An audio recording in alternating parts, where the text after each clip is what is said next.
Welcome back to Proxy, everybody, and today we are going to be diving into the Eldar Index. We only have a couple of more weeks until January and the Fated Balance data slate that will surely nerf a couple of our units. So I wanted to go through the index and just do a total review on it, because in the beginning of the edition I did this, but at the time the Eldar was just so, how do you say it, super OP, right? I mean, the data sheets were just unbelievably good. Some of them, and there wasn't a lot of internal balance in the index. But now there's a lot more internal balance within our book. Our win rates are still high, but I truly believe that is because Eldar are a very high skilled faction, and because we finally have the tools to play the secondary game very well, we have the tools to play the primary game, unlike in 9th edition, our win rates actually look pretty good. So I wanted to give you guys a full review of, pretty much every unit in the codex, just a quick review. It doesn't have to be that long on each unit. I'm not going to spend too much time on each unit, but I wanted to do this in a little bit of a different format than I usually do when I create videos to see if you guys, like this format of me just, kind of talking. It's live. I'm recording this live, so there might be some mistakes here and there. Just bear with me, and anyway. Let's just go ahead and get into it. So, first off, I want to mention that the army rule since the release of the Eldar in the beginning of 10th has been nerfed. So you can only use it once per phase now. I believe this is stated, yeah, once per phase. So in the beginning of the edition, it was really popular to have Eldrad and just, Guardian Defenders and just basically stack as many Fate dice as you could because you could proc it with some of the most OP, you know, indexes or data sheets in the entire book. The Wraith Knight, the Wraith Guard, stuff like that. Now, since you can't do that, units like Eldrad, units like Guardian Defenders are a little bit less popular. So basically, I think this is a really strong army rule. However, it's not as OP as people think. I think people make a big deal about this because it auto passes things, right? But the truth is that with the rerolls we get, typically we have a pretty good chance of getting it anyway. So, making sure that you wound, for example, on a 4 plus, when you're getting rerolls to wound or you're getting a bonus to wound, it's not that big of a deal. I think the big one is the damage roll, of course, being able to plug in that 6 for an 8 damage Bright Lance is really good, but again, average dice would say that for every 2 Bright Lances that successfully go through, being able to change one via Fate dice is essentially just adding another Bright Lance to the mix. So it is good, but it is a limited resource. So really like our army ability though. It really allows us to feel like Eldar in a lot of ways. I did like the old Strands of Fate from 9th edition as well. I'd be fine with that version, but this version is pretty cool. There's a lot of cool things you can do with this. I use it a lot on battle shock tests. I know that doesn't seem like something that people could do a lot, but it does help you secure objectives when you need them so you can score on primaries. The amount of times I've had opponents, basically just kill just enough, Storm Guardians or just enough of any unit to make sure that that unit is battle shocked, just to see if I can fail that test so that I can't control that objective. Well, it's beyond counting, let me just put it that way. So I do use Fate dice on battle shock tests quite a bit. Okay, let's move on to the detachment rule, unparalleled foresight. A lot of people see a nerf coming to this. I'm not so sure. I think it might see a nerf, but the only nerf I can see it being is maybe once per turn. Instead of each time an Eldar unit from your army is selected to shoot or fight, it might just be, each time, or it just might be once per turn an Eldar unit from your army is selected. You know what I mean? So it's not each time. So things that are out of phase, like Overwatch and stuff, might not be affected by this, but I don't really see this changing much, to be real. I think there's a lot of powerful detachment rules out there now, especially as the codexes are coming out. I think, some of the other more tame, or I won't even say tame, just straight up bad detachment rules, like maybe the Dark Eldar detachment bonus. I think those are going to get buffed rather than things like this getting nerfed, right? So I don't see a big nerf coming in here, but it is very good. You know, it makes bright lenses very efficient, makes anti-large weapons very efficient. Anti-infantry weapons are not efficient with this, but it does help our army hit a lot harder against large targets, which is currently the meta right now, but that may change when January comes. We have the Corsairs and Traveling Players. Just mentions that, you know, if your army is Dark Eldar, you can include up to however many points worth of Corsairs and Traveling Players. We have the Ynnari special rules, which we know about. So the Ynnari is an army I see becoming very strong if the meta changes from an anti-large meta to a, you know, MEQ infantry heavy meta. The reason why is because you can include Dark Eldar units. Dark Eldar units are extremely good against infantry, and when you combine that with Blade Storm, which is one of our stratagems, it just becomes insane. We have our enhancements. Phoenix Gem, I think, is priced pretty good, especially since the Marines got a cheaper version of it for 20 points instead of 25. So Phoenix Gem is here to stay. I don't think that's getting nerfed. Reader of the Runes, that's never gonna... people don't use that as is. That's remaining unchanged. Weeping Stones is remaining unchanged. Fate's Messenger might change. So just a word to the wise for you guys. If you guys are relying on this a lot, it might be nerfed. And the reason why is it's only 15 points and it's once per turn, right? And it's pretty much any time. So you can use this for Overwatch, you can use it for all that stuff. So it might just be when the model, you know, actually, it might just be once per round is basically what I'm saying here. So it might just be, instead of once per turn, once per round. It would still be good if it was once per round. It just wouldn't be such an auto take on a lot of the units that we have. All right, so stratagems. I think we have some of the best stratagems in the entire game. Feigned Retreat has come in handy more often than not. It's a great way to get out of combat and then be able to still do all your activations and stuff, shooting, assault, whatever you need. It's fantastic. Matchless Agility, it's good, you know. I think it's pretty good. I usually use a Fate dice for it because I just find myself with a Farseer just having way too many sixes to know what to do with, right? But even so, it is good. Fire and Fade, one of the best stratagems in the game, shared with Dark Eldar Strike and Fade. You can move after, well, you can move at the end of the shooting phase. Now, quick thing to mention about this, you don't actually need to actually shoot anything, right? You cannot select an aircraft unit or a unit within engagement range, and until the end of the turn, the unit you selected is not eligible to declare a charge. Nowhere in there does it say you need to target an enemy unit with shooting attacks. So keep that in mind, you guys. If you guys are playing like the old Fire and Fade from last edition, that you needed to, you know, actually select a target for, you do not need to select a target for Fire and Fade. Okay. And it's kind of confusing too, right? Because the little fluff blurbs, it makes it seem like you would, but you actually don't need to. Blade Storm is, again, much better with the Ynnari because of anti-infantry. Or just anything with anti-infantry, to be honest, because this works for combat and at ranged. This is good, actually, with Witchblades, believe it or not. So if you have a unit of Warlocks, it's pretty good, especially since Warlocks, you know, they shoot and they assault. So, you know. Oh, you know what? I take that back. I completely take that back. I did not know that. Yeah, never mind. It's only in the shooting phase. I don't know why I thought it was in the assault phase too. Weird. Okay, yeah, only in the shooting phase.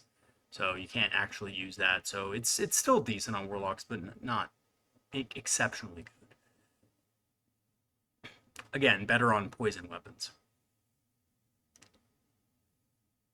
Okay. Phantasm. People complain about this a lot because it is a reactive move that you can use after an opponent, you know, actually moves. But this is a very Eldar type of thing, right? You can only use it once. You can only use it on infantry weapons or infantry units. So, you know, I really don't think there's a big issue with this one. I think, if they do end up nerfing this one, it might be just a very small thing. It might be like instead of end of your opponent's movement phase, it might be the beginning of your opponent's movement phase, like stuff like that. But I don't see it being something that's a huge nerf. I mean, even at the beginning of your opponent's movement phase would be a pretty significant nerf. But yeah, one of the best, absolute best stratagems in the game, and it plays exceptionally well with the Eldar. My favorite tactic with it is using it in combination with Rangers, baiting an opponent onto an objective that they think they can, assault you on and take the first couple turns, and then using their movement and Phantasm to just get out of charge range, and your opponent is stuck right before the objective and cannot move on to it. Lightning fast reactions is really good. Can't use it on Wraith constructs, but a lot of people use it on the Avatar of Khaine and the Incarn and stuff like that to make it harder to hit. That's very good. I like using it on Storm Guardians because it throws off my opponent. My opponent has to waste more shots trying to kill them, and then they can, successfully get their sticky objective. So I do like lightning fast reactions. It's a very good stratagem. We have a Zerman. Zerman's very powerful. I think he's going to be more powerful when January comes along, just because of the fact that we're going to be seeing more infantry. Using Overwatch for 0 command points is exceptional. He actually has very good attacks. 6 attacks, hitting on 2+ with, devastating wounds, AP -3 damage. 3 is very powerful against Terminators, which will make him exceptional in, a meta with a lot of Terminators or heavy infantry. And, his shooting's not bad either, so pretty good. And he does lead Dire Avengers, and Dire Avengers, of course, Overwatch on a 4+ when they control an objective, which makes them a very good area denial unit. The regular Autarch, we've been seeing more of this guy in competitive lists, and I kind of mentioned it before in previous video after the Wayleaper got nerfed. I said, you might be seeing more of this guy here and there, just because of the fact that, I personally don't think every single player out there would want to pay the extra, 35, 40 points. Well, is it 30? No, it's 40 points. The extra 40 points for an Autarch Wayleaper. Yes, you get lone op. Yes, you get, +1 leadership in a bubble, and you can move faster and so forth. But, the Autarch just on foot is still pretty good. And, he's not bad. He's cheap. He's the cheap option for an extra command point per turn.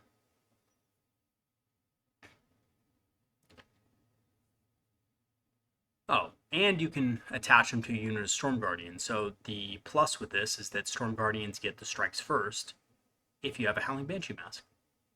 So that's pretty cool. So you can give your Storm Guardian strikes first, which may not be that great against every opponent, but it can help against certain opponents for sure.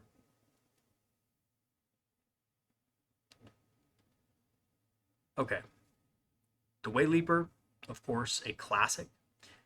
The Wayleaper is fantastic because it has lone operative, very hard to hit. It can stay in your backfield. It can screen for you. It can, capture objectives and also farm command points. It is pretty good in combat as well with the Howling Banshee Mask. So if something charges it, it can fight back pretty good. It can strike first, and then on top of being able to strike first, it does actually have pretty good melee stats. So hitting on 3+ with Starglaive. Strength 6, AP -2, damage 2 will kill Marines pretty easily. So if somebody's trying to sneak some Assault Marines onto you or something like that, this guy will be able to deal with them pretty effectively over the course of 2 turns. And he's good for secondaries because he has that high speed, right? High movement. The Autarch Skyrunner is something you don't really see a whole lot of, and the reason why is because he really doesn't add a lot to Wind Riders, which is the only unit he can join, right? Yeah, you can run him solo, but he also doesn't have a lot of options, so I'm hoping they redo his kit soon as well, so they can have more options available to him. Because, I mean, this loadout is just not very good, right? He has to choose between the Laser Lance or the Dragon Fusion Gun. You're always going to pick the Laser Lance, and at that point, if you look at the Laser Lance, it's actually worse than the Starglaive, right? I mean, you do get a small shooting attack, but what you lose from it is you lose an attack. You do gain a weapon skill, but you lose 2 points of strength. You do have Lance, so there is that, but I don't know. It's kind of a trade-off, I guess. But in my opinion, it's just worse. And you also lose the Banshee Mask. So if you do get charged, you will probably die beforehand. Now, he does have an extra wound and toughness 4, but it's still not good enough to where if something actually serious charges him, he's going to, live through that. So, not a big fan of the Autarch Skyrunner. He is a little bit expensive too, so, that's also a thing. Avatar of Khaine, really cool. I think the Avatar of Khaine is probably one of the coolest models right now, the most tough models in the game. I actually think he is one of the toughest models in the game just because he halves all damage. And he has a 4+ invul and toughness 12. You throw Fortune on top of that, and he's easily, again, one of the toughest models in the game. Now, here's the thing, though, is that the Avatar of Khaine, while exceptional, is probably going to get nerfed. I see a points nerf coming, but we'll see. I think mainly we're going to be having to be worried about this, which is the Molten Form. If they nerf the Molten Form, instead of having damage, they just make it -1 damage, I think that could really put a dent in how survivable the Avatar is, and you're not going to be able to use him in the same way. So, if they, basically nerf that ability, and the reason why I think it's possible that they nerf this is because if you look at something like, geez, what's his name? The Death Guard. Wow.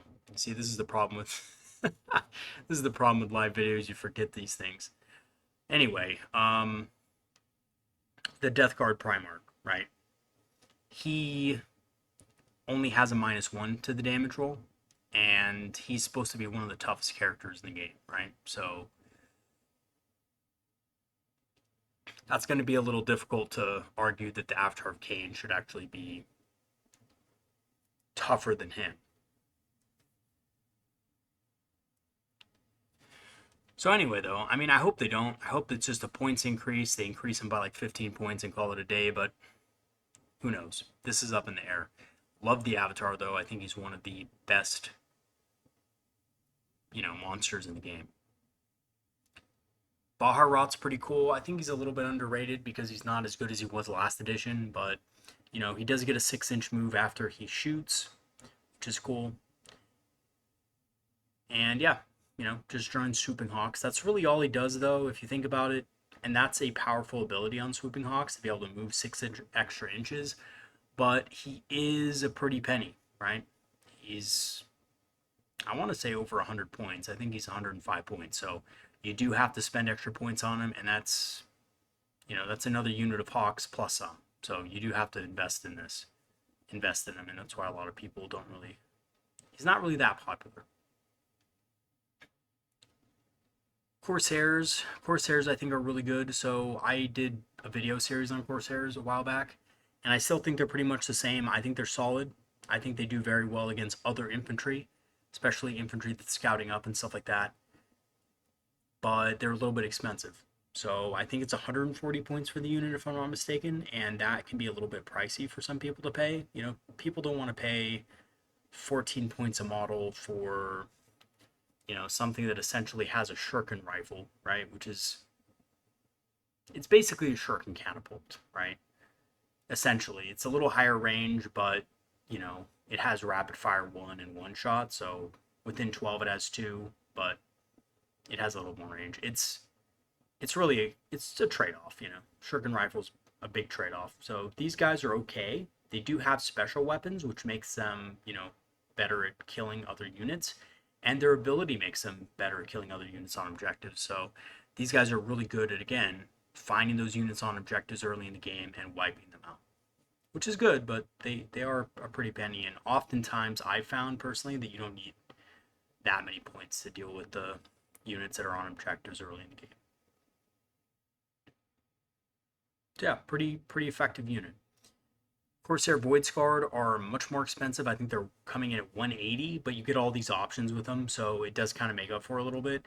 They ignore cover, they have precision and lethal hits against one unit that you can choose, which I think is really powerful, especially if your opponent's running like Death Star type units.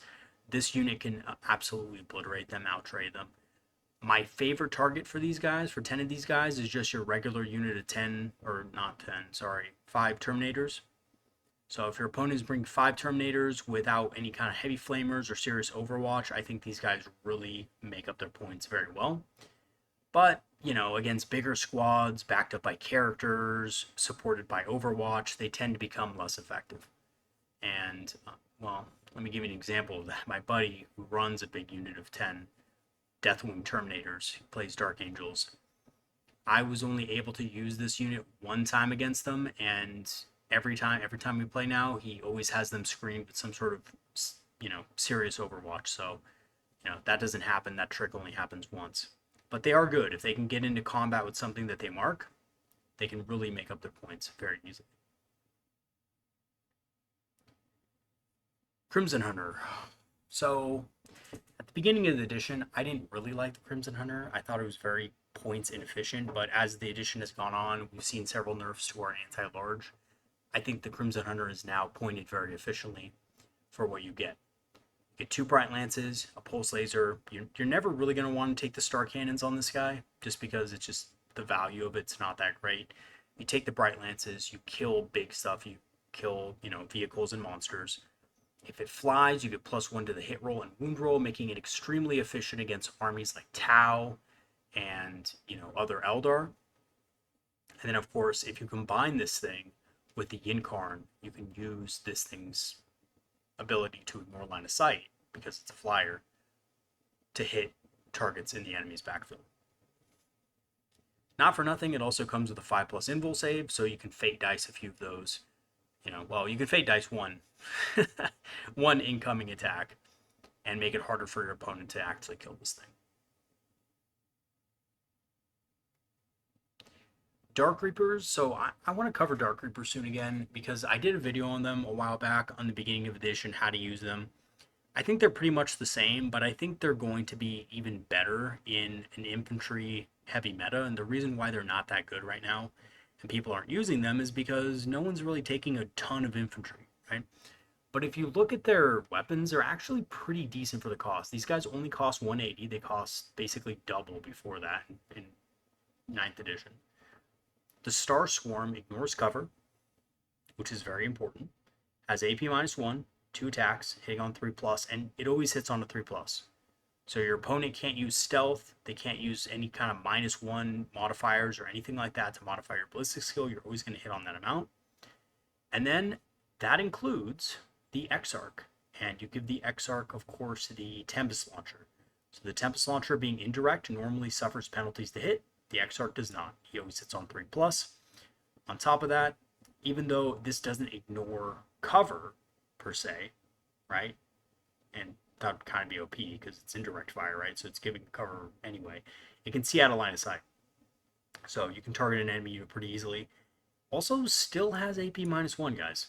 So yeah, it doesn't ignore cover, but it essentially is a wash, you know. Enemies aren't also going to get a better armor save against this. So that is good too. This is essentially AP 0 against targets in cover. You know, which is good. 2d6 attacks with blast as well. So if you're going against light infantry, you're going to be doing a lot of damage. Actually, I've had an Exarch, you know, kill a good amount of Imperial Guardsmen with this weapon. So, you know, I did kind of roll pretty hot, but, you know, rolled a 10 dice plus, I think he had 25 in the squad, so it was +5. So it was 15 attacks with this thing, you know, hitting on 3+. And, you know, I killed a handful of guardsmen just with the Exarch, you know, so that was really cool. So this unit's actually pretty good. I think it's vastly underrated. I think it's, you know, just not being seen because it's better against infantry. But it's also better against heavy infantry too, especially if you can draw a line of sight because of the star shot. So, you know, you're getting damage 2, you're getting strength 8. So against Marines, you're wounding on 2+, and, you know, you're reducing them to a 5+ save, right? So that's pretty good. These guys can almost pretty much one-shot a Marine squad on their own for just 80 points. Basically, the only thing left is maybe their sergeant with the rerolls when you factor in strands of, or not strands, sorry, unparalleled foresight. So that is pretty strong. Okay. Dark Reapers are a unit to watch. Death Jester, I think the Death Jester is good. I don't think he's being used as much, but he's still solid, you know. I mean, Cruel Amusement, being able to basically either get 9 or 12 hits with Fate's Messenger every single time is amazing. And then, of course, if he kills a model, forces a battle shock, which not super useful, but it is still pretty good. And also, his cannon has devastating wounds, so you could spike and you could do a lot of damage with this thing, not just against infantry, but against harder targets as well. So, very versatile model, and also, of course, good movement value, lone operative, 4+ invul save, so you can kind of use Strand's dice a little bit. So this guy is very good. Dire Avengers, now I talked about these guys earlier. They are a very good unit, but they're being overshadowed because they're anti-infantry, and primarily we're seeing a lot of large targets in games, right? A lot of tanks, a lot of monsters. So you're not going to see these guys as much, but they do have lethal hits, which makes them pretty good against, pinging some wounds off of monsters. Just probably not as efficient as something like Fire Dragons. Now, these guys do Overwatch on a 4+, so if you have a big unit of them with Zerman, they can dish out a lot of damage. So do keep that in mind. I think these guys, again, are going to be more useful in January when people use more infantry. Eldrad was a popular choice in the beginning of the edition. I love Eldrad. Personally, I think he's one of my favorite models of all time. I love him. The problem with Eldrad right now is he doesn't have that Farseer ability that allows him to change a 6, right? A Fate Dice and a 6. That's only the Farseers. That's only a Farseer Skyrunner or a Farseer. I believe Eldrad can be used to measure the distance within 12 inches, but he can't actually use the ability, so you need to use him with a Farseer. He's pretty good, though. He has Mind War, which is a pretty good precision weapon. It's anti-character 4+, which is extremely good. And it's also, has precision, obviously, D6 damage. Now, a funny thing you can actually do with Eldrad is use Bladestorm. And I've done this a couple times. It gives him AP -4, which can take a lot of opponents by surprise if you roll that anti-character 4+. And again, because of Unparalleled Foresight, you can get a reroll on it. And, he also can doom a target. So that's also really good.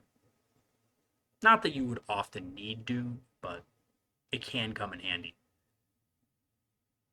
Now, here's the other thing, right? His Diviner of the Futures at the start of the battle when making your first Strands of Fate roll an additional 3d6. This means that that roll will consist of 15d6. Okay, so something to mention on this, though, is that, right, it says at the start of the battle when making your first Strands roll an additional 3d6. This means that that roll will consist of 15d6. So it seems to me like if you want to re-roll that, to get a different result, you would actually not roll those 3 dice again, so those would go away.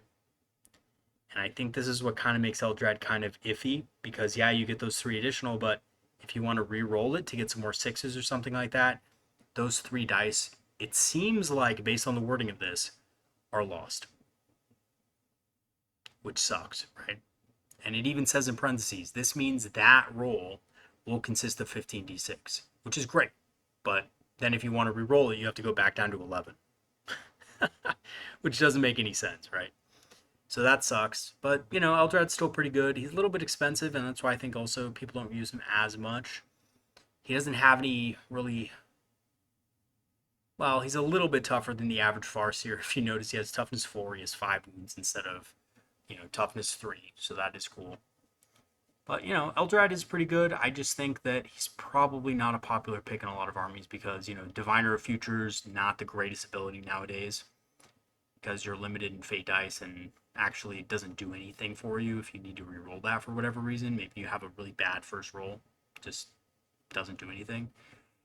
And then, Mind War is good, but you do need line of sight on the character.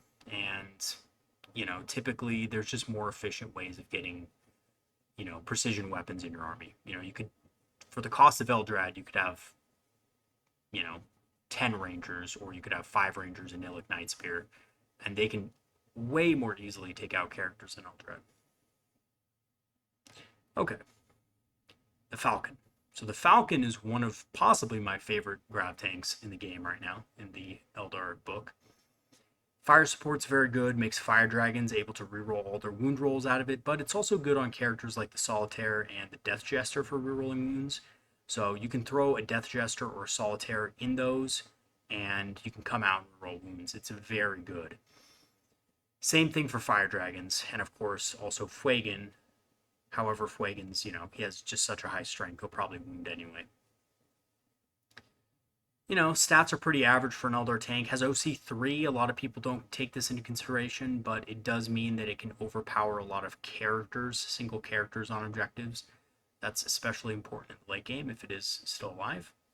So the Falcon is very good. You're not going to get much use out of its deep strike, but it can use, rapid ingress. Rapid ingress is something I haven't talked about a lot on this channel, and really the reason why is because I think it's one of those abilities that is good, but you really shouldn't revolve a plan around it. And the reason why that is because if you're facing a good opponent, the good opponent will be prepared for that, and it won't be as effective. Also, Falcons are very big. They have a large profile, so it could be harder to actually deep strike and stay outside of 9 inches with this thing.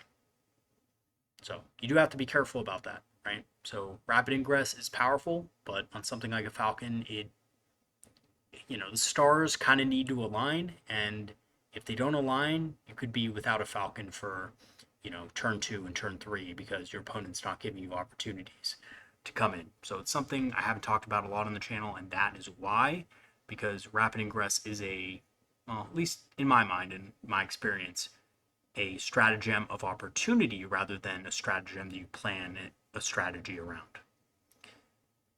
Okay, now we have the Farseer. So Farseer is really cool. I love the Farseer personally. Just, fortune plus -1 wound, which is really great. Goes off on a 2-up. For some reason, I've been lately in my games, I've just been failing it on the first turn. Just rolling that faded 1 on the first turn, which sucks, but, it is a good ability. Can't use anything like command reroll on it, so if you roll a 1, you're stuck with it. Branching Fates is fantastic. Change the fate dice to a 6. This is a great way to get rid of your terrible 1s and 2s of your fate dice, so that's really good. And Farseers are pretty good on the offensive with their shooting attack.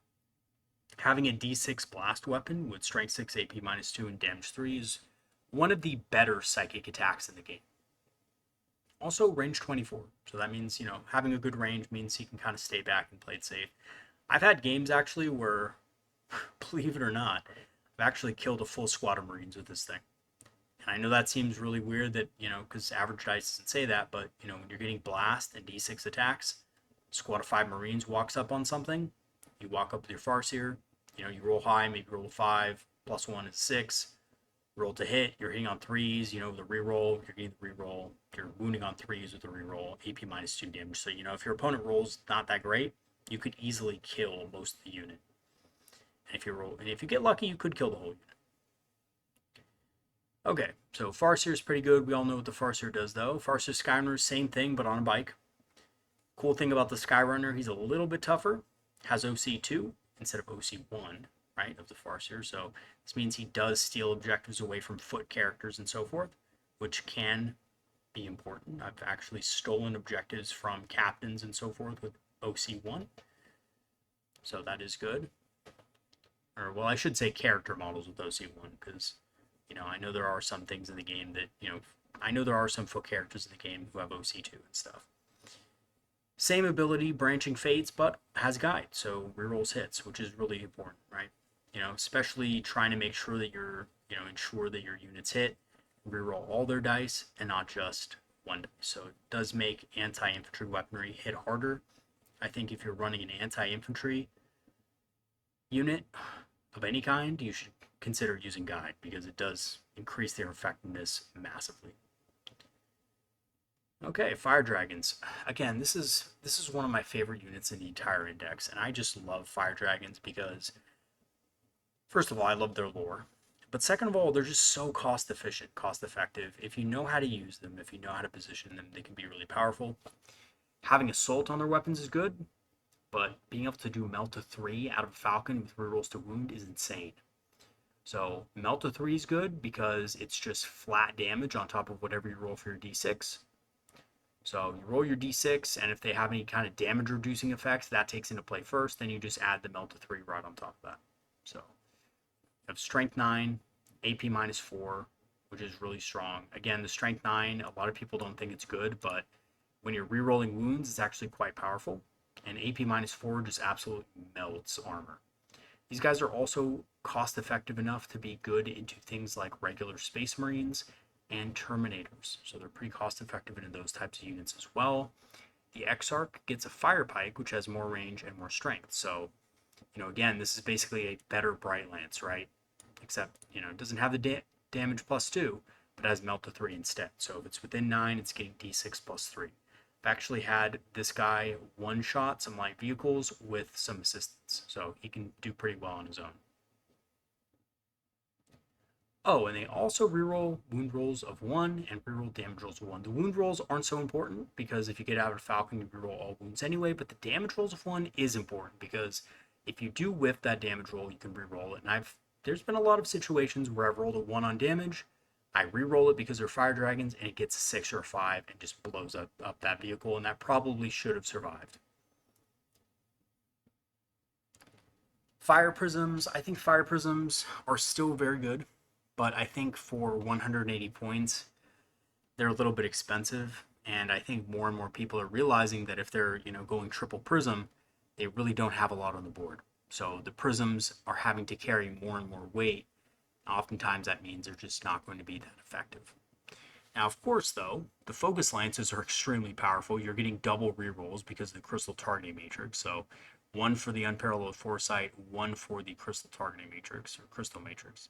So you're getting full rerolls on this, full rerolls to hit and wound with the focus lances on each fire prism. You can link fire, so you can see through other fire prisms, which is really important to keep them safe. You can't use Phantasm on them anymore, though, so you do have to invest that extra in Fire and Fade. And that's one of the things and one of the reasons why I think people aren't so keen on running 3 of these things in their list. Maybe a couple of them, but 3 is a little bit too resource intensive. And that's why, another reason why people are favoring Night Spinners more, because you don't necessarily have to use Fire and Fade because they have indirect fire. Fuegan, we've talked about this guy a lot. Fuegan's really powerful. I think obviously having, really high strength on his weapon, strength 14, AP minus 4 is really strong, but he has melt to 6. He can actually one-shot 12 wound vehicles with a fade dice, so very strong. Searsong isn't bad. It's a good marine killer, has sustained hits D3, so, you could kill a unit of marines with this guy as well, it's not impossible. Actually, it's kind of likely if you get sustained hits D3, right? Because you can get 2 more hits, so that's 3. With a fate dice, that's 6. You might even get another 6 on top of that, so you can actually, kill infantry pretty good too. His weapon's very good against Terminators as well. He does only wound on 4s against Terminators, but if he's coming out of a Falcon, he can reroll these wounds and he can get a lot of kills. He also gets back up on a d6 on a roll of a 2+, so he basically has the Phoenix Gem, and he's, makes Fire Dragons hit better, which is also good. Also has Feel No Pain 5+, so very strong model. I love using Fuegan personally and running him out of a Falcon. Okay, Guardian Defenders. Guardian Defenders, I'm going to do a video on within the next day. I'm hoping to record it later tonight. But they're a unit that on paper looks like they're just good at babysitting objectives in the backfield, but the truth is they're kind of too expensive to do just that. Like, to have a unit that only babysits an objective for 110 points is a little bit inefficient. So you do need to do more with these guys. I think ideally in the first couple turns of the game, you're trying to get those extra little bit of fate dice. You're holding your back objective, you're screening out reserves in turns 2 and 3, and then later on in the game, you use them to move up onto the mid objectives, providing support to your other units and, also providing overwatch. A nice little trick I like to do with these guys, I'm going to talk about this in the Guardian video, is I like to pop out the platform in front of the unit, in front of the ruin. So they're behind a ruin. I put the platform in front of the ruin because, obviously the platform, it looks like a vehicle, but it's actually just infantry. So it can actually just, move to the other side of the ruin. and you can draw a line of sight from the platform like any other model. Now that does mean you are vulnerable, but basically I use it like this. An opponent moves up something, hard target, and I can overwatch with the Bright Lance. This means that if I don't want to reveal my Warwalker early on, if I don't want to put up my Warwalker on turn one to, cover a lane of Overwatch, but perhaps also die in the process, I have a unit that can do it, and if my opponent wants to shoot this unit, all I'm going to do is I'm going to kill off that heavy weapon platform right off the bat. And then my unit is out of line of sight again. So, let's say my opponent fires a couple of, or just, unit of intercessors at it. I fail a couple of armor saves. Well, guess what? That weapon platform is going to just be killed. And yeah, then you don't get the platform anymore, but, maybe you overwatched something important. You did 8 damage to it with a fate dice. That's worth it, right? And the unit is still doing its job, which is screening the backfield and, capturing that objective, and also later in the game they can still provide that support, and you still have other anti-large elements in your army, right? You still have Warwalkers, you still have Fire Dragons, stuff like that. So pretty good way to use Guardian Defenders in my opinion. Oh god, the Hemlock Wraith Fighter, geez. Well, what I can say about this thing is it's really not that good. Its weapons are hitting on a 4+, which sucks. It doesn't really make sense because it's driven by a Spirit Seer, so you'd think it would actually be hitting better. It's not an actual Wraith. I know it has the Wraith construct, but there's a dude in there, guys. Come on. Like, that doesn't make any sense. The Wraith Knight, which also has a Spirit Seer in it, hits on a 3+. Why is this hitting on 4s? So that's a little bit wonky. But, its weapon is decent against infantry, but not against much else, and its ability is awful, right? Subtract 1 from Battle Shock and Leadership tests. Doesn't force a Battle Shock or Leadership test. It doesn't have any kind of Psychic attack like it used to. It used to have a Psychic attack. Now it doesn't. It just has this Mind Shock pod. So kind of a weak model in my opinion. I hope they actually buff this, but I know it's GW, so they probably won't. Currently, I don't really see much of a use for it, and I don't see that it can do anything better than a Crimson Hunter could do, especially with these 18-inch guns, right? Very low range. If your opponent wants to screen you out of a certain area of the board, they very well can. Howling Banshees. Okay. I do want to do a video on these guys too, a follow-up video, because, my first couple of experiences with them in the beginning of the edition were absolutely awful, and basically they were just overwatched every single time, and I would end up losing 2 or 3 Banshees to Flamers. Infernus Marines were everywhere in the beginning of the edition because a lot of Marine players had just picked them up, so, Banshees were really bad, but now the meta has evolved a little bit. The Banshees still aren't good because, we're in a meta that's very, again, high toughness, and Banshees just do not do well against high toughness, especially now, right? So they have strength 4. Anything Terminator or above is they're just gonna bounce off. It's nice that they can declare a charge in a turn which they advanced or fell back. That is nice. They can advance and charge, but they still have to deal with Overwatch, right? They have a 4+ invul against melee attacks. Again, it's good, but Howling Banshees ideally want to be killing their target before they strike back, so it's not really that big of a deal. The Exarch is much worse than before as well. I think probably the best options on these girls are either the Triskele or the Executioner. And that's it, right? I actually don't think Mirror Swords are that good. Yeah, because again, you look at the strength and it's like the Mirror Swords are just double the Banshee Blade, so you're just getting a double Banshee Blade essentially out of that, which is good, don't get me wrong, but it's nothing special. Whereas with the Triskele, you're getting 3 attacks at range with a decent, again, you're getting a reroll every time you attack because of Unparalleled Foresight, so this is good for that. And then you're getting a melee profile, which is, less strength, obviously, but less strength than AP, but still pretty decent considering the shooting. So Triskele or the Executioner are obviously the best choices. Yeah, so anyway, Banshees, kind of expensive too. They're 85 points a unit. They probably should be cheaper for what they are. I think if they went down to like 70 points or, maybe 65 points, they'd be worth considering. But as of now, they're just not that good. I'm going to do a video on them, though, because I think they can be good when run out of a Falcon, like, a defensive Falcon, but you do need a game plan for that, and it does require that your opponent is using less than tough infantry against you, so anything toughness 5, these guys are going to really struggle against, even with the rerolls. Illic Nightspear, really good. And, he can either be run with Rangers or run by himself. I've run him by himself many a time. Hunter Unseen says this model's unit can only be selected as a target of a range attack if the attack model is within 12. It doesn't say if he joins a unit, so that means he just gets it by himself if he chooses to run solo.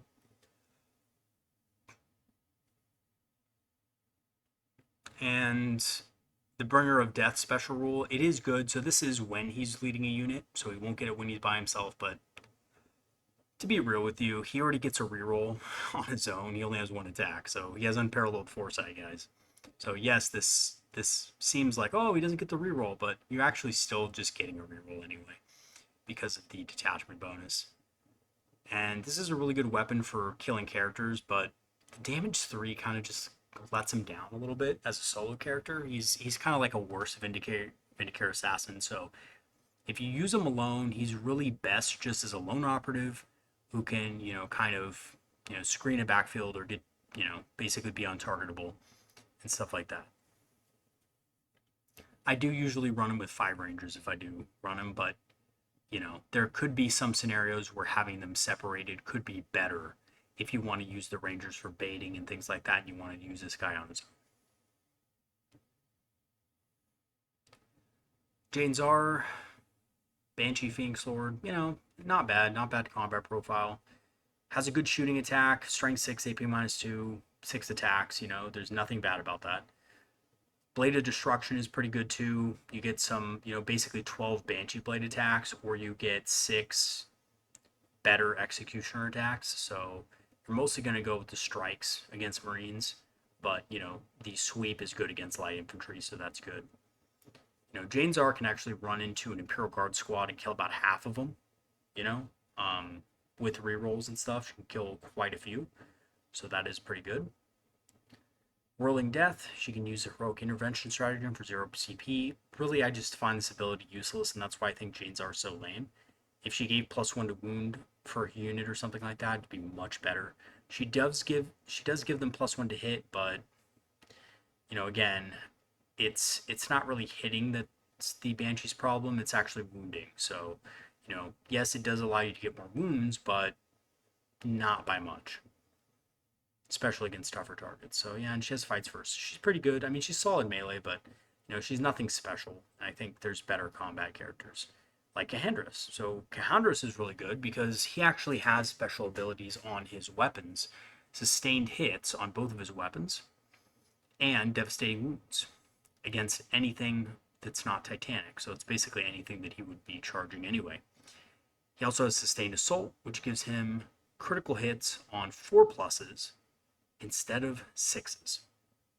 So especially when you have something with 8 attacks with, I think it's Irsmithil. I don't know how to pronounce that. But yeah, Surmithil, I think. So that's pretty good. Right? You're getting 8 attacks. 4 of them are going to be criticals. So you're actually getting about 11 attacks on average with this guy going in there, which is, if you look at Jane Czar, she's also getting, she'll probably hit about 11 times as well. So they hit about the same amount of times. The difference is he's hitting at strength 6 AP -1 with devastating wounds, and she's at strength 4 AP -3. So he's going to be wounding a lot more, and he's going to be forcing devastating wounds a lot more often.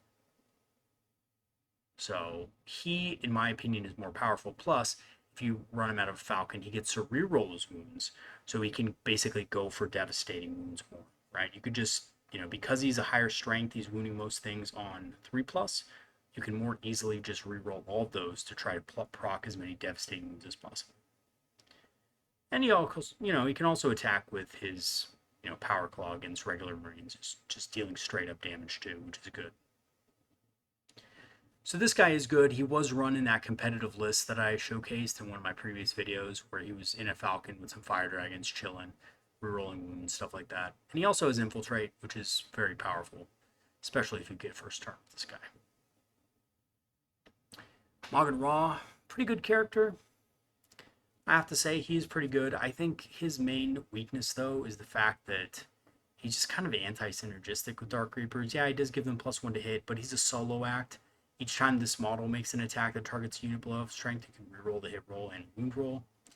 Well, I mean, quite frankly, you're already getting one hit reroll, one wound reroll anyway because of Unparalleled Foresight.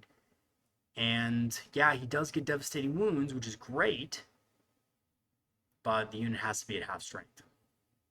Actually below half strength, so they have to be less than half. So that's oftentimes just not going to be the case when you shoot with this guy.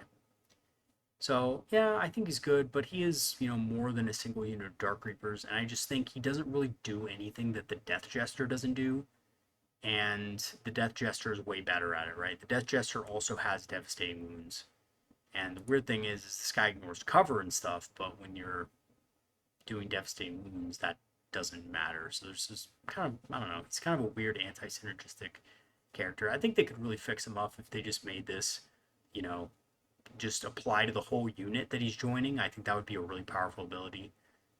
And this, it could stay at half strength, but it would just be the whole unit that gets this. So I think that would be really cool. I don't think he'd be OP either because he is expensive, so that'd be cool. Plus, cool, really cool model. I'd like to be able to use him more in games. Night Spinner is definitely getting a nerf, so, this monofilament web is probably going to be nerfed. Subtract 2 from the unit's move characteristic, and the unit can advance is really strong, especially against everything. It's not like it's only against infantry, so that's really strong. Also has devastating wounds, blast, and twin linked, so it actually does really good damage against targets out of line of sight with that twin linked, rerolling to wounds to proc devastating wounds. So you can definitely probably see the Night Spinner getting nerfed. It is currently 180 points. I think it'll stay at 180, but its ability will be nerfed. Prince Riel is another unit that I really want to look into more. I really loved him at the beginning of the edition. I ran him in a couple games, and I just felt that I wasn't running him with a list that really brought out his, strengths a lot. His redeployment ability is very powerful, but I think it's better on an infiltrating heavy list with striking scorpions and so forth. I think that's much better. If you're running, like a couple squads of striking scorpions or 3 squads of striking scorpions, squads of 5, I think you do want Prince Riel so we can just redeploy them. I think that's very powerful. And, he does give his unit +1 objective control as well. So I'm kind of on the fence about whether or not he should actually join a unit or just be solo. Because if he is solo, you can technically just have him in reserve, right? Because his Prince of Corsairs doesn't require him to be on the battlefield. So you could actually just throw him in reserve with your other stuff, and he could just come in solo, and he has pretty good stats. He is something that your opponent has to watch out for, right? The objective control thing isn't a big deal. And, he does have the assault keyword on his eye, so he can advance and, score on secondaries and stuff as well. Probably not something you want to do all the time, but, definitely something if you're just using for the redeployability and you want to keep them safe, something you can do. So I do want to look more into this guy and see what kind of possibilities you can do with him, but I do think he's more strong with melee-oriented armies because that redeploy is very powerful. Rangers are a quintessential unit to Eldar competitive play at the moment, I think. I think you at least want one unit of Rangers or some sort of infiltrator in your list. Path of the Outcast allows them to make a d6 movement when enemies get within 9 inches of them, which is really good, but you can combine this with Phantasm and bait opponents into really bad spots. You can bait them out into the open, thinking that they're going to kill the Rangers, and again, like I said, get onto an objective, but then you move your d6, and then you move 7 inches with Phantasm on top of that. And those two, distances combined usually are enough to pull you out of assault range, right? Unless your opponent rolls really high, but usually that's pretty rare. And again, there's some armies you might not want to do that against because they're very quick, but there are going to be armies that just can't really catch up to them. So they're really good. Infiltrate, of course, is a really powerful ability. And they're pretty resilient against shooting. Have a 5+ invul against shooting and stealth. So they can survive a little bit of light fire, not too much fire. Oh, and of course, precision weapons, right? So they have their Ranger long rifles. They do have the heavy keyword, but you're rarely going to be using heavy just because you want to be moving these guys as much as possible to get better angles and so forth. So, but even so, hitting on threes is really good, and they do cause damage too. Again, the Shadowseer. I think Shadowseer, obviously the worst character in the entire book, bar none. I think even Warlocks are better than her, just because she is so expensive and she really doesn't do anything, right? Even her psychic ability at the start of your movement phase, one model from your army with this ability can use it, and because it's the start of your movement phase, it means that if they're in a transport, they cannot benefit from it. So she's really bad with Harlequins, and that's the only unit she can join. So, you know, she gives them stealth, which also sucks. So yeah, you definitely don't want this model in your army. Much better off going with the Troop Master. Fortunately, I just think her abilities are not that good. Oh, and she has no psychic shooting attack, which is also awful, right? I mean, every psyker has a psychic shooting attack, yet where is the Shadowseer's psychic shooting attack? It's nowhere to be found. So yeah, she does need it. She does need a buff. Shining Spears are another unit that I think really didn't benefit from the changes to the fly special rule, and it's not that they're not good, because they hit pretty hard against Space Marines. It's just they don't really hit hard against much else, right? They hit hard against Space Marines, they don't hit hard against much else. The Paragon Saber got nerfed, and really the only thing they are good at is charging units that have just recently disembarked from transport. So how I like to use them is in the few games that I did run them, I just used them to basically charge units that had recently disembarked. And they're really good at this because that means that unit is battle shocked. So that means they can't, overwatch them or anything like that. They can't use stratagems on them. And then the Shining Spears basically just have a free charge on them and can wipe them out. So they're good. They're good at that, but they are expensive. They're 120 points for 3 of them. So they're really not cost effective. I would much rather use Howling Banshees in that case than Shining Spears, and that's saying a lot because Howling Banshees aren't in the best spot either. So yeah, but they do basically have stealth, except against everything. So they have -1 to hit against everything, melee and range attacks. They have a 5+ invulnerable save that is increased to 4+ when they charge or advance, which is also decent, but again, it's something that's not super good. For their cost, at least. We have Shroud Runners. Shroud Runners are very good as well. Now, Shroud Runners are a multi-purpose, multi-tool unit. They have precision weapons, so they can kill characters or threaten characters. They have scatter lasers. They can threaten infantry. They have an ability to give lethal hits to your army, targeting the unit that they target. So that's really strong as well. Lethal hits is something that's really good against tougher targets, especially infantry. And they also have Scout 9 and Stealth. So, Scouts 9 means that they can redeploy 9 inches at the start of the game, maybe bait some opponents into bad positions during deployment, or maybe just kind of get up the field faster so they can score on secondary objectives. They're very powerful, and they're also decent at screening because they have large base sizes. So that is good as well. And they're pretty tough. They have 3 wounds apiece, which is not typical of, jet bikes, and they also have OC2. So they have a decent number of wounds at high toughness. Well, relatively high for Eldar. Had to clarify that. Skyweavers are also very good, but they're more of a utility piece. You only get 2 of them in the unit, but you do get a 4+ invul instead of the 5+ and 4+ armor save. So they are a little bit more durable, but not point for point. They have the Scything Swipes ability, which is terrible. Just basically if they move over an enemy model, you roll a dice for each model they, in the Skyweaver unit, which is going to be 2 pretty much always. You always want to run them as a squad of 2 typically. And they're just going to deal a mortal wound on a 4+. Not the greatest, but the reason why you take these guys is they're really good anti-vehicle with their haywire cannons. And also they have pretty good melee, and they're, a nice little toolbox unit that you can use to tie up an enemy unit in combat, go after an objective, and contest the objective. Again, OC4 is really good. It means if a squad of 5 Marines is on an objective, these guys can sweep in, shoot the Marine squad, charge the Marine squad, take out enough of them so their OC will matter. Usually, again, on average dice, you're only going to have about 1 Marine left. So, especially if you take Star Bolas. Now, a lot of people don't like Star Bolas. They like the Zephyr Glaive, which I prefer. I prefer the Zephyr Glaive. It gives them better combat. But if you do want to just use them to contest objectives, the Star Bolas can actually kill more Marines than the Zephyr Glaive can.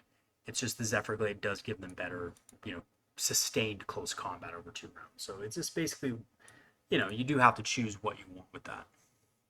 They can take a shuriken cannon, but I always recommend taking the haywire cannons just because they can hit up into vehicles very well, and they're also, damage 3, so they don't do bad against things like Terminators for forcing a couple of, failed saves here and there, especially if you get a lucky devastating wound. Solitaire, very solid. Very solid model. Insane number of attacks. Great character killer. Has precision. There's nothing bad about the Solitaire, really. He's fragile, but he has lone op, so that's good. Movement 12. He blitzes 2d6 to add 2d6 to his movement characteristic if he makes a normal move and adds 3 to his attack. So he's just really good at killing characters. And because he has such high movement, unless your opponent is really careful with hiding them behind terrain, typically the Solitaire can assassinate them. I've had a Solitaire run into, Leontis's unit, Lord Solar, Leontis from Imperial Guard. I've had him run into that and just absolutely murk Lord Solar, right? Yeah, so again, unless your opponent is crafty with it and hides him, the Lord Solar is extremely hard to hide. You basically get a free kill on that. So I've had the Solitaire run. Now, of course, the Solitaire died horribly to a bunch of bayonets afterward, but it was worth every single second of that. 12 attacks going into Lord Solar, hitting on a 2+, and then, with the reroll, and then he was rerolling all of his wounds because he came out of a Falcon. Yeah, my opponent did not expect that, let's just say that. But yeah, the Solitaire is very good. And also, great at scoring secondaries because he is so fast, he can get to different parts of the battlefield easily. The Spirits here, something that might see a nerf, but may not. It may just be Wraithguard that see the nerf. But Spirits here is solid, buffs Wraithguard, gives them lethal hits, +1 to hit, and, can return 1 destroyed Wraithguard per turn.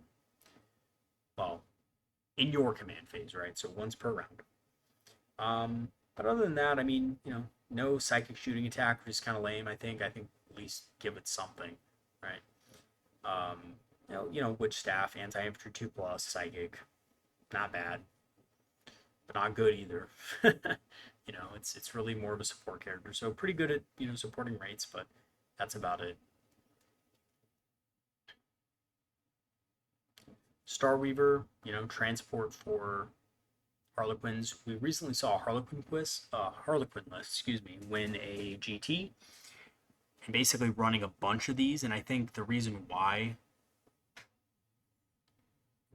it's actually good is just due to the fact, sorry, there was a spider crawling across my screen. That was gross. I'm getting invaded by Tyranids here. But anyway, the reason why these guys are good is because they're pretty durable and they're cheap. So they're 80 points apiece. They have a 4+ invul save though. And they also have the smoke keyword, which means they can use smoke screen. So they can basically use the stratagem smoke screen or pop smoke to make them harder to hit, which is pretty good. Wound 6, toughness 6 isn't the greatest profile, but when you have a 4+ invul save and Strands of Fate, they tend to be pretty durable, and they have Fire Index 6. So, that means that you can, shoot your Neuro pistols and, fusion pistols out of it if you need to do a quick drive-by. And also, Harlequins can get back into it if they destroy the enemy unit that they charged. So, pretty good. And also, again, they're just really cheap shuriken cannons, actually, If you think about them in this way, they have 2 shuriken cannons, and they cost just as much as Wind Riders, but they also double as a transport. So, yeah, a little bit less firepower than 3 Wind Riders, but they make up for that with, of course, the better durability with the 4+ invul save and the fact that they're a transport. So they're actually pretty well costed.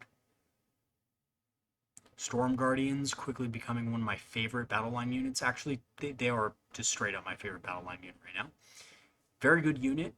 They can make your home objective sticky, which is a useful thing to have, especially in the later stages of the game, as your opponent is able to kill more stuff.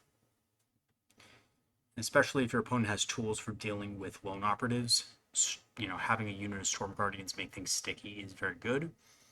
The Stormblade's ability allows them to do that, and they can actually, on the first turn, make 2 objectives sticky. You make your own objective sticky when your turn starts, and then you can move in advance up to a middle objective, and if you hold it, you can make that objective sticky. And again, if you throw Fortune on these guys, if you use lightning fast reflexes on these guys, often a couple of units of Marines just aren't going to be able to cut it versus that amount of, kind of damage negation. They also have a 5+ invul save as well. So in, a very mech heavy environment that we're playing in right now, Storm Guardians with that 5+ invul, take plasma shots like champs. And yeah, I mean, other than that, they have 2 fusion guns, 2 flamers, so they actually kind of outperform Guardian Defenders when within 12 inches as far as damage goes to enemy units. They don't perform better against them outside of 12 inches, but whenever you're, fighting within 12 inches, Storm Guardians actually do better than Guardian Defenders do. And they can, you can also put a few power swords in the unit. Again, the power swords aren't great, but they do a little bit more damage and help them out in combat a little bit. And again, Storm Guardians actually duel very well against, things like Intercessor Marines and Scouts and stuff like that. So all the, kind of early game elements you might see your opponent wanting to sacrifice to try to get to objectives and secure objectives, Storm Guardians actually perform pretty well against those types of units. Striking Scorpions, we're getting a new Striking Scorpion kit soon, so that is cool. Now, Striking Scorpions are pretty good. Having Infiltrate, having the ability to deal devastating wounds against infantry, as well as sustained hits, is very powerful. And of course, the melee weapons of the Exarch are very strong as well. You have the Biting Blade, which, is pretty much still everybody's favorite. Hitting on 3+, strength 5, EP -1, damage 2. Maximizing those sustained hits and devastating wounds from that. However, I kind of like the Scorpion's Claw because it has a little bit of extra shooting, and it also just straight up does more AP damage and also wounds Marines on a 2+. So I really value that a lot, although the weapon skill is something to be desired at 4+. So it's really up to you. I kind of just like it with the Scorpion's Claw, but you can pretty much do either. And the new kit is actually going to have the Chain Sabers, and I really wonder how the Chain Sabers are going to be. And I hope we can use the Chain Sabers on this unit when the January balanced data slate comes out. I think they're probably going to update this data sheet with those Chain Sabers. So actually, you know what? Expect the Chain Sabers to be pretty good, because I'm sure GW wants people to buy their kit. Support weapons, very strong choice still, even though they've been nerfed several times. I think obviously the D cannon is still good. It's still solid. Especially with the Incarn, you can combo it from reserve with the Incarn, blow up something in the enemy's backfield, and then, have the Incarn pop out. I've actually done this trick a few times to my opponents. They don't see it coming. They don't screen the support weapons because, the support weapons are kind of low profile, so they're a little bit harder to screen, especially if you're prepared for it. And also, the Shuriken Catapult can fire at something and make it -1 to hit on top of that. So you can come in, on the side of the board or in the back, depending on what turn it is, and fire a Shuriken Catapult at something, make it -1 to hit, and then fire the D cannon at something else, blow it up, combo with the Incarn perhaps, or just, just kind of leave it in the backfield. And the cool thing about it is that it can still overwatch if it has line of sight. So indirect fire weapons can't overwatch if they don't have line of sight, but I believe they can if they have line of sight on the target still. So if you come in full line of sight of the enemy and they try to engage you and you can see them, you can still overwatch them. So that is cool. They don't move very fast though, so once they're in that position, they're pretty much going to stay there. So, at that point they're probably going to die, but they're good sack pieces, let's just put it that way.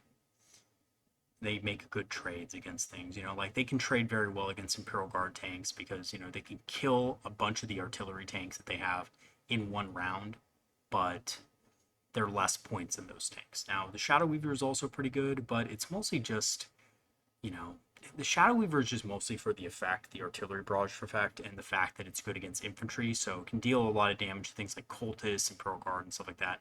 But it's kind of expensive. Now, I did do a video where somebody did show up with 2 Shadow Weavers in his list, and I thought that was a very good tech because I believe he also had the Incarn in his list.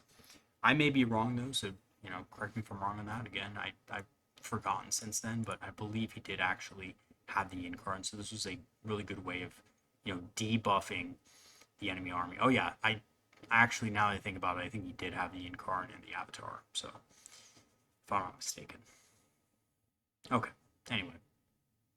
So they're still pretty good. Again, Vibro Cannon though, just awful. Probably never want to take the Vibro Cannon. It sucks. So Swooping Hawks, pretty quintessential unit to the Eldar right now. Very good at scoring secondaries because of Sky Leap. You can just hop wherever you need to. Oh, you need to deploy some teleport homers? Swooping Hawks. Oh, you need to get into the enemy's deployment zone? Swooping Hawks, right? Swooping Hawks can basically do anything. Oh, you need to get table corners? Swooping Hawks.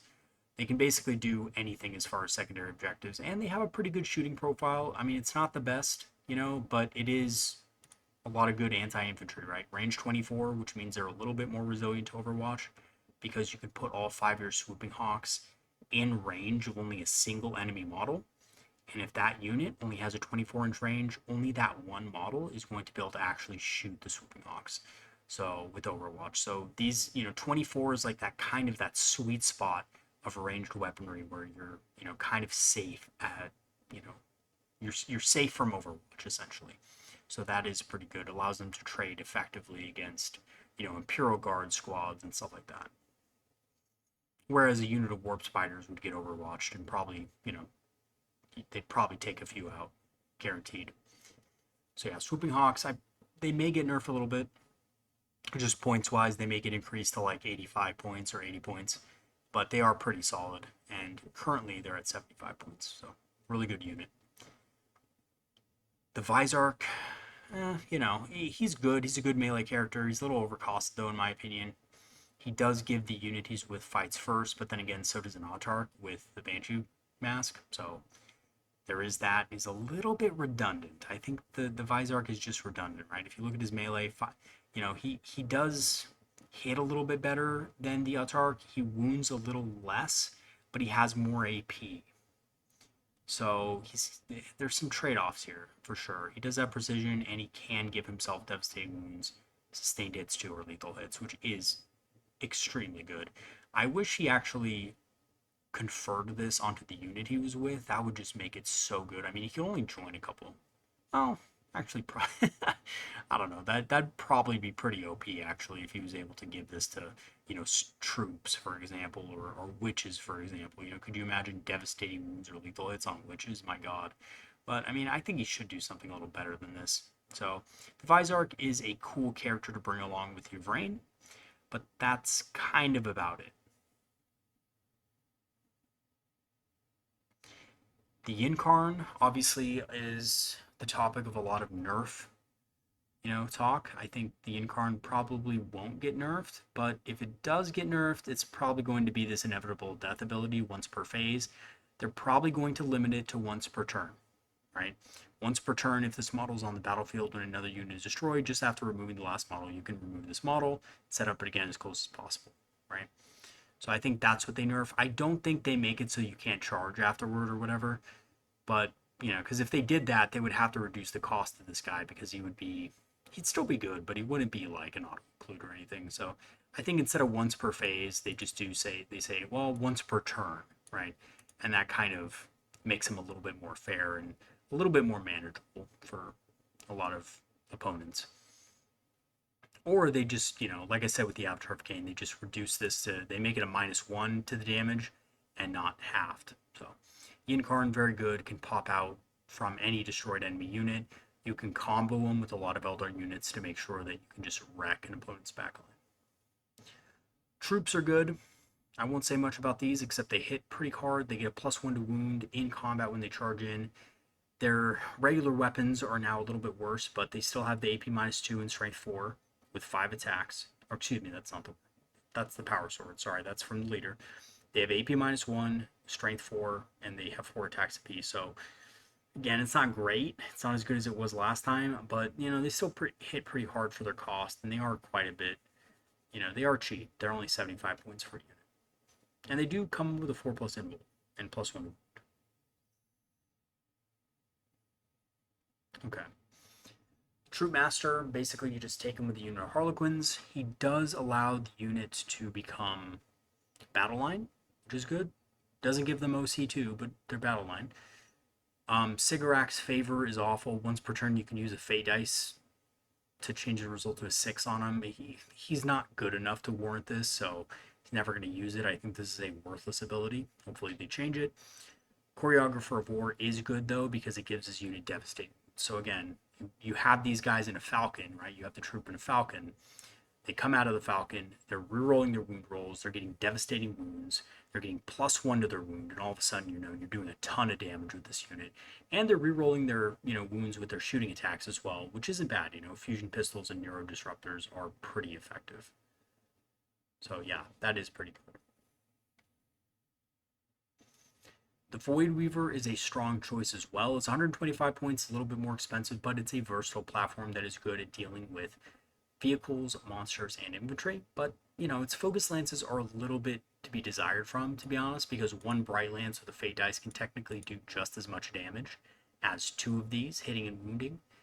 AP -3 is good, Strength 12 is good, of course, and, you know, it gets 2 attacks, so it'll probably hit both, it'll probably wound both against a lighter tank with the rerolls, and, you know, that tank will take 8 damage.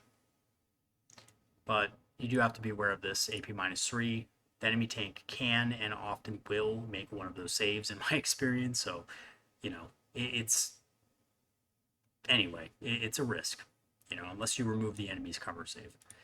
Devastating Assault forces a battle shock test. Again, not terrible. It's better in my opinion with the prismatic cannon, the dispersed pulse, just because you're going to be going after units that typically care about being battle shocked. You know, most vehicles don't really care that much about it.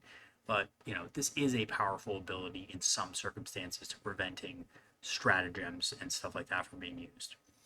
And again, you know, 4-buff Bimble, so it is a little bit tougher shooting, but not quite as tough as a thing like a Warwalker. Or something like a Warwalker, I should say. Now, this thing does also come with 2 shuriken cannons, though.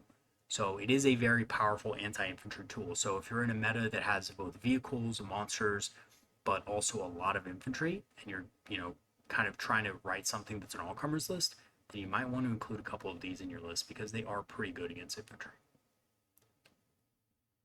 Vipers are great. I've talked very much about Vipers. You know, the fact that they can score on secondaries easily. They have a harassment fire to remove enemy cover saves. You know, they have a Bright Lance that they can take, which is very good. They're fast. You know, not a lot of OC, but, you know, OC2, again, will allow them to beat characters, single characters that aren't on, you know, bikes or anything like that on objectives.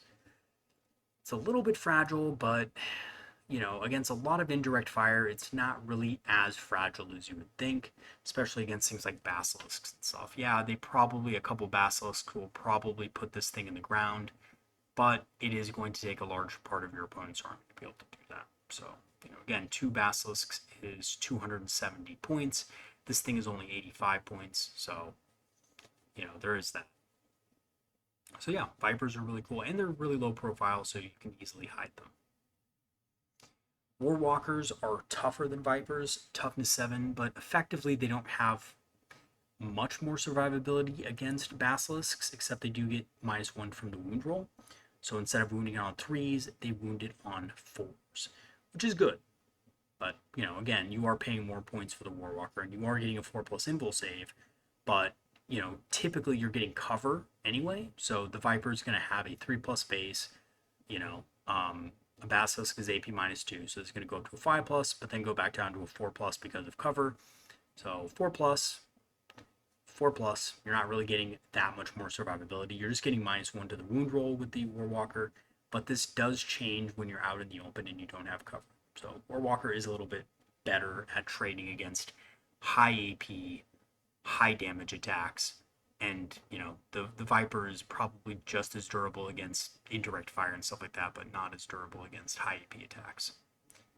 And the Warwalker is, because of the invul. So this thing also gets Scout 9, so you can reposition it early in the game to, again, draw opponents out. and get better firing lines in the early game so that you can, punch those bright lances through enemy armor. Also, not for nothing, this thing can tank shock, and you get 5 dice on charge with it. So, if you charge this into something, you can hold something up for a while and, still be able to deal some damage in some circumstances. Funnily enough, the Viper's actually better at tank shocking, but which is a little bit weird, but yeah. Same thing goes with the Viper, I guess. Warlock Skyrunner. So I've been meaning to do a video on Warlocks for a while, just as single characters, because they're kind of cheap and they're good at scoring secondary objectives. But the main thing about this guy is he can join a unit of Wind Riders, give them ignores cover, or give them stealth, which are both good abilities. He does cost 55 points. Excuse me, but he is pretty good. Let me get some water, actually. I'm pretty thirsty.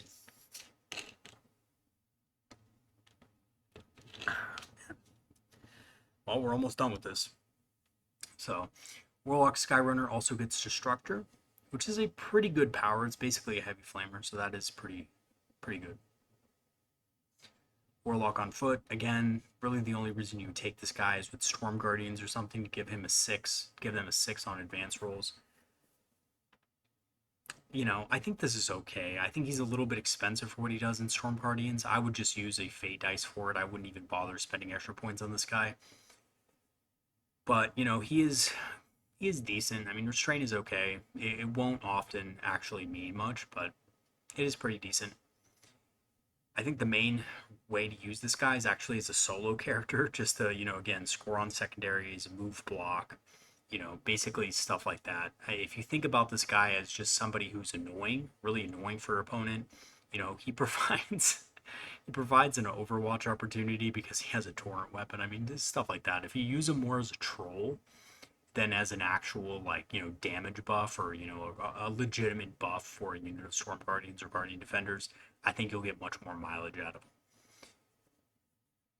And actually, I found out because he's a character, he can actually do some sneaky, kind of epic duels, epic challenges against enemy characters, especially if they're lightly armored. So, if you give him a Witchblade, I like to kind of give mine a Witchblade, and I like to sneak him into characters that are 4 wounds because he gets rerolls to hit and he hits on 3s and he wounds on 2s. So if you get 2 hits, you get 2 wounds. With the Witchblade, that is going to be 2 attacks going in at damage 2, right? So you could possibly actually kill a character with that. It's not likely, but, if it's something like an Imperial Guard officer, which only has 4 wounds and only has a 5+ armor save, you could legitimately just one-shot it, right? And just take out the commander right away and just prevent orders. I've actually done this on one occasion where my Warlock went in there, used the command point, actually rolled what he needed to roll, and my opponent failed the armor saves, and the Warlock killed the character. Again, the Warlock was destroyed briefly after that by, 20 bayonets to the face, but hey, killed the character. Warlock is 45 points. I think he spent 50-something points on the, command squad. So this guy actually did make up his points and really inconvenienced my opponent. Warp Spiders, do I need to say much more about these guys? They're really good on objectives. They move 24 inches, which is fantastic. They have torrent weapons, which are really good in Overwatch with devastating wounds. Just being extremely fast and extremely efficient with their damage has made them a great unit. They are expensive. You do have to use them very wisely, but they can shut down parts of the board early on in the game that opponents just can't move into.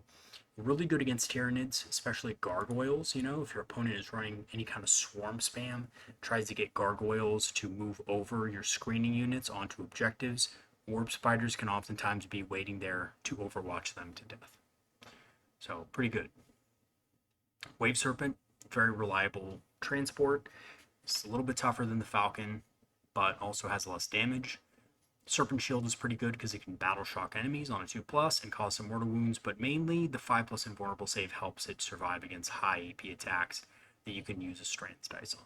So, Wave Serpent, pretty solid. It can also transport 12 models, so perfect for transporting things like Dire Avengers onto the battlefield. The Webway Gate is terrible Great terrain piece though for any board. So if you're looking for a good terrain piece, it is cool.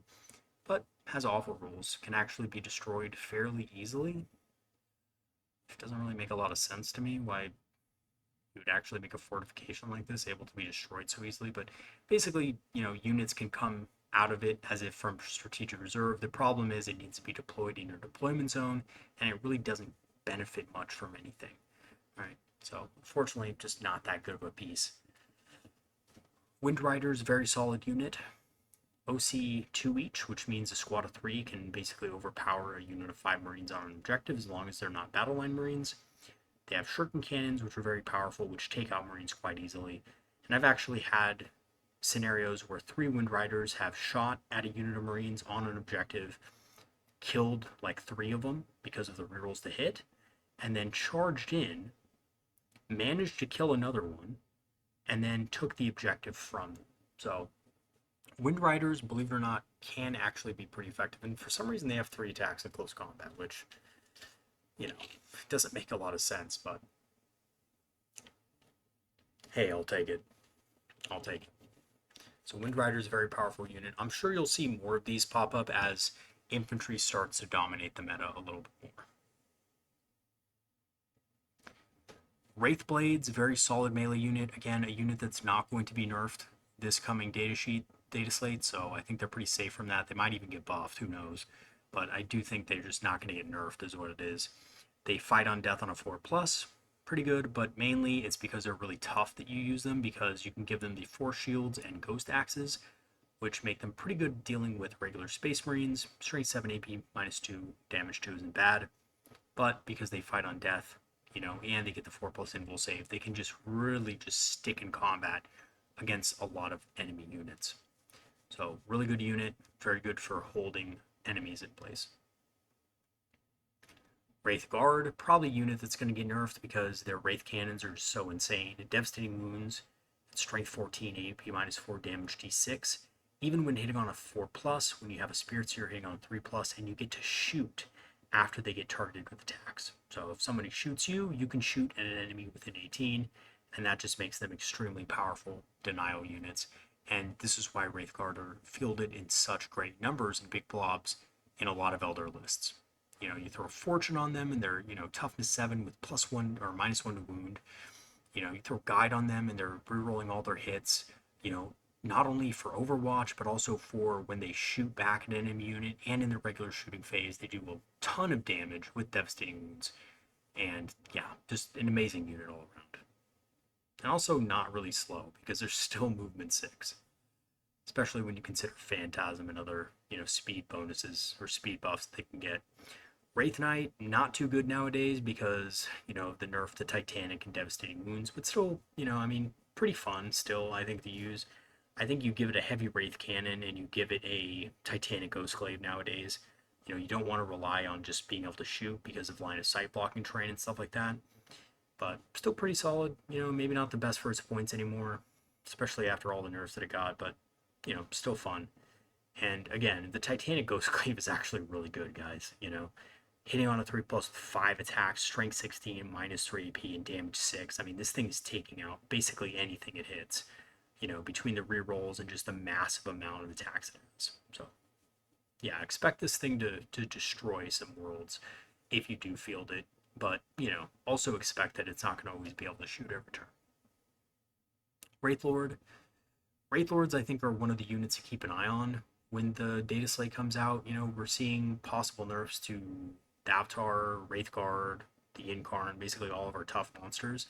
So the Wraithlord is the budget option for this. It might also see a buff, but probably not. As it is, it's only 160 points. You can afford 2 of them for every Avatar of Khaine, essentially, that you field. So even though the Avatar of Khaine is stronger as of now, that could change, and Wraithlords could be very good for plugging that gap. Toughness 11, 2+ save, 10 wounds, pretty solid. They are kind of on the slower side, but they get fate dice for killing enemy units, which is nice. It's not great, but they have pretty good ranged weapons. So you get 2 ranged weapons, Eldar heavy weapons, you get 2 flamers as well. The Ghostglaive makes it a viable threat in close combat. You can either slaughter Marines, or you can just, do the strikes. I prefer the strikes against Space Marines just because, you have a higher AP, you're wounding on a 2+, and you're basically automatically killing them with every hit anyway. So the math against toughness 4 models is actually better if you just do the strikes.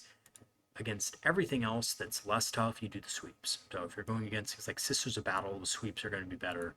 Or if you're going against things like Imperial Guard or stuff like that with less armor, the sweeps are going to be much better, much more effective. So yeah, Wraith Lords pretty good, and they have a decent amount of control because of the fact that they can, still overwatch effectively. If you give them missile launchers, obviously overwatching infantry is pretty effective, or if you give them the Bright Lance, their overwatch can still be pretty strong. I personally prefer the missile launchers, but yeah, people do still give them the Bright Lances, and they are still effective. Yvraine, very good character, extremely good anti-infantry, typically people don't like taking her, but she is still pretty good. She makes a unit of Harlequins very tough, gives them Feel No Pain 5+, and resurrects models in the unit. That is on top of her 4+ invul save, or their 4+ invul save, I should say.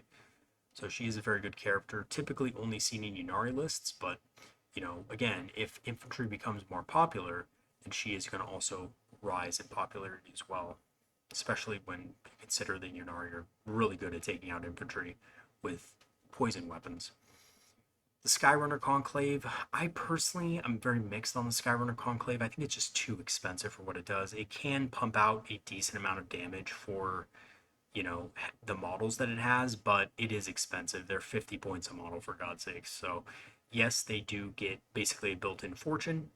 They get Feel No Pain 4+ against psychic attacks, but that's really not that great. It doesn't make the unit tough enough to warrant the high cost. So I'm not big on Skyrunner Conclaves, but if you do build them and you do invest in them with the Farseer and stuff like that, they can be very fast and very good. Just not for the points. So again, they can be very good, but just not cost effective. Same thing with the regular Conclave. I did a list with 3 of these out of Falcons. I actually think these guys are better than the Skyrunner just because you can put them in a Falcon. They are a bit tougher than regular Eldar, so they can soak up Overwatch a little bit easier. Having that -1 to wound built in if you have a Farseer, getting out of a Falcon, having the Feel No Pain 4+ against psychic attacks, having a 4+ invul save makes them stronger against Overwatch style attacks. And they can come out and use Destructor, rerolling all their wounds. So I actually think the Warlock Conclave on foot can be very powerful. But again, they are very expensive. It's 120 points for only 4 of them. So you do have to keep that in mind as well. They're not extremely cost effective. They do a lot of damage, but you do pay a lot of points for that damage. And that's it. That's the index. So I know it's been a long one. I kind of wanted to do a little bit of something different for this video as far as the way I record. If you guys like this style of recording, let me know, and I will do more of these. I do have a more traditional video on Guardian Defenders coming out soon. So if you do have any questions about, the upcoming data slate, or you guys want, some clarification on anything, I am here to help. For those of you who want to join our channel Discord, I will leave the link in the description for that as well. And quick reminder, I do have a Patreon as well as am an Amazon affiliate. So, if you do want to get some discounted Eldar miniatures on Amazon, I will leave the link in the description. And lastly, I also have a channel store page, and that channel store page has some pretty cool Eldar inspired apparel, but also low key, I feel like a lot of the Warhammer type shirts and stuff like that are really over the top as far as the art that's on them. So these are just, basic symbols, basic runic symbols, things like that aren't very high key, that, you can kind of wear in public and not be outed. Not be outed as a super nerd right away. And people could just think, oh, that's just a cool symbol on someone's shirt, So if you are interested in that, I will leave the link in the description as well. And I think everybody is getting 20% off during the holiday season. So that is pretty good. That'll save you a lot of money on the t-shirts and so forth. I think you could probably get a t-shirt for around maybe $20, through the link with that discount, which is pretty good. So anyway, that is going to be it for today. Have some great games this week and have a great holiday. I'm probably going to see you guys again, in the next video or whatever, but again, have a great holiday season for those of you who are celebrating, Christmas Eve and stuff like that. Merry Christmas. Happy New Year. And I'll see you guys in the next video. Have a good one, everybody. Peace out.